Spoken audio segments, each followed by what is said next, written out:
உத்தரப்பிரதேச மாநிலத்தில் 4 மாதங்களில் 22 பேருக்கு மரண தண்டனை விதித்த செஷன்ஸ் நீதிபதியின் தீர்ப்புகள் அதிர்ச்சியை ஏற்படுத்தியுள்ளன. உத்தரப்பிரதேச மாநிலம் முசாபர் நகரில் உள்ள விரைவு நீதிமன்றத்தில் கூடுதல் மாவட்ட மற்றும் செஷன்ஸ் நீதிபதியாக ரவிக்குமார் திவாகர் பணியாற்றி வருகிறார். இந்நிலையில் கடந்த 4 மாதங்களில் 10 கொலை வழக்குகளை இவர் 22 பேருக்கு அதிரடியாக தூக்கு தண்டனை விதித்தார். இதனால் சட்ட நிபுணர்களும் தண்டனை பெற்றவர்களும் கடும் அதிர்ச்சி அடைந்துள்ளனர். பல்வேறு கொலை வழக்குகளில் அவர் அளித்த அதிகபட்ச தண்டனை நாடு முழுவதும் பேசு பொருளானது. இந்நிலையில் அவர் விசாரிக்கவிருந்த 100 கொலை வழக்குகள் மாவட்ட மற்றும் செஷன்ஸ் நீதிபதி வீரேந்திரகுமார் சிங் அமர்வுக்கு மாற்றப்பட்டுள்ளது. விரைவு நீதிமன்றத்தில் நிலுவையில் உள்ள 100 கொலை வழக்குகளும் மரண தண்டனை அல்லது ஆயுள் தண்டனை பெறக்கூடியவை.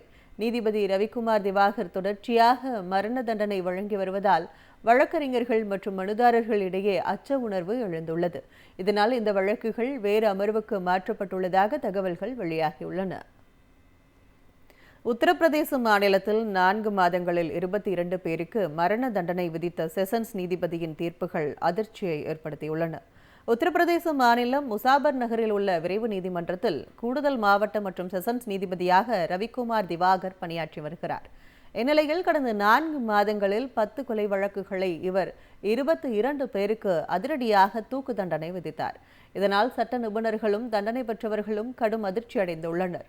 பல்வேறு கொலை வழக்குகளில் அவர் அளித்த அதிகபட்ச தண்டனை நாடு முழுவதும் பேசு பொருளானது. இந்நிலையில் அவர் விசாரிக்கவிருந்த 100 கொலை வழக்குகள் மாவட்ட மற்றும் செஷன்ஸ் நீதிபதி வீரேந்திரகுமார் சிங் அமர்வுக்கு மாற்றப்பட்டுள்ளது.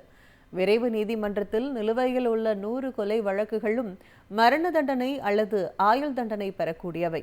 நீதிபதி ரவிக்குமார் திவாகர் தொடர்ச்சியாக மரண தண்டனை வழங்கி வருவதால் வழக்கறிஞர்கள் மற்றும் மனுதாரர்கள் இடையே அச்ச உணர்வு எழுந்துள்ளது. இதனால் இந்த வழக்குகள் வேறு அமர்வுக்கு மாற்றப்பட்டுள்ளதாக தகவல்கள் வெளியாகியுள்ளன.